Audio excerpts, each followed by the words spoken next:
ಜೈ ಶ್ರೀರಾಮ್, ಹರ ಹರ ಮಹಾದೇವ್. ಸಂಡೂರು ಜನತೆಗೆ ಹೇಳೋದೇನೆಂದ್ರೆ, ಐತಿಹಾಸಿಕ ಪುಣ್ಯಕ್ಷೇತ್ರ ಭೀಮತೀರ್ಥ ಕ್ಷೇತ್ರದಲ್ಲಿ ನಾವು ಇದ್ದೇವೆ. ನಮ್ಮ ಸೇವಕರನ್ನು ಇಲ್ಲಿ ಬಿಟ್ಟಿದ್ದೇವೆ. ನಾವು ಬಾವಳಿಗೆ ಹೋಗ್ತೇವೆ, ಬರ್ತೇವೆ. ಇಲ್ಲಿರುವಂತಹ ಸೇವಕರಿಗೆ ಸಂಡೂರಿನಲ್ಲಿ ಇರತಕ್ಕಂಥ ಕೆಲವು ಗೂಂಡಾಗಳು ರೌಡಿಗಳು ಇಲ್ಲಿ ಬಂದು ಬಾಗಿಲ ಮೇಲೆ ಕಲ್ಲು ಹಾಕೋದು, ಎದುರಿಸೋದು, ಬಡಿಯಕ್ಕೆ ಬರೋದು, ಇಲ್ಲಿ ಮಾಂಸ ತಂದು ಮಾಡ್ಕೊಂಡು ತಿನ್ನೋದು, ನಾವು ನಮ್ಮ ಕಣ್ಣು ಮುಂದೆನೆ ಸರಾಯಿಲಿ ದೇವಸ್ಥಾನದಲ್ಲಿ ಬಂದು ಕುಡಿಯೋದು, ನಾನಾ ಹತ್ರ ಅವಶ್ಯ ಪದಗಳಿಂದ ಬೈಯೋದು, ಈ ತರ ಎಲ್ಲ ಕೆಲಸ ಆಗ್ತಾ ಇದೆ. ದಯಮಾಡಿ ಸಂಡೂರು ಅಧಿಕಾರಿಗಳಿಗೂ ನಾನು ಈ ವಿಡಿಯೋ ಮುಖಾಂತರ ತಿಳಿಸ್ತಾ ಇದ್ದೇನೆ ಮತ್ತು ಎಲ್ಲ ನನ್ನ ಈ ಭೀಮತೀರ್ಥ ಕ್ಷೇತ್ರದ ಸದ್ಭಕ್ತಾದಿಗಳಿಗೆ ವಿನಂತಿ ಮಾಡಿಕೊಳ್ತಾ ಇದ್ದೇನೆ. ಇಂಥ ಗುಂಡಾಗಳಿಗೆ ಇಷ್ಟು ದಿನ ನಡೆಸಿದ್ದಾರೆ.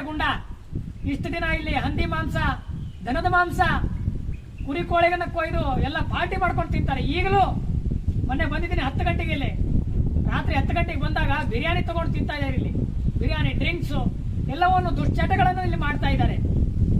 ಇನ್ನು ಮುಂದೆ ಆ ಗುಂಡಗಳಿಗೆ ಏನಿಲ್ಲ, ಆ ಗುಂಡಗಳಿಗೆ ಇನ್ನು ಮುಂದೆ ಭೀಮತೀರ್ಥ ಕ್ಷೇತ್ರದಲ್ಲಿ ಕಾಲು ಇಡುವಂತ ಕೆಲಸ ಆಗಬಾರದು. ಅವರೆಲ್ಲನೂ ಮಾಡ್ಕೊಳ್ಳಿ. ನಮ್ಮ ಈ ಐತಿಹಾಸಿಕ ಕ್ಷೇತ್ರ ಭೀಮತೀರ್ಥ ಕ್ಷೇತ್ರದಲ್ಲಿ ಯಾವುದೇ ದುಶ್ಚಟಗಳನ್ನು ಮಾಡಬಾರದು ಅಂತ ಹೇಳಿ ವಿನಂತಿ ಈ ವಿಡಿಯೋ ಮುಖಾಂತರ ಅವ್ರಿಗೆ ತಿಳಿಸ್ತೇನೆ. ಇನ್ನು ಮುಂದೆ ಇಲ್ಲಿ ಹೆಚ್ಚು ಇಡೋ ಆಗಿಲ್ಲ ಅಂತ ಗುಂಡಗಳಿಗೆ ಎಚ್ಚರಿಕೆಯನ್ನು ಈ ವಿಡಿಯೋ ಮುಖಾಂತರವಾಗಿ ಕೇಳ್ತಾ ಇದ್ದೇನೆ.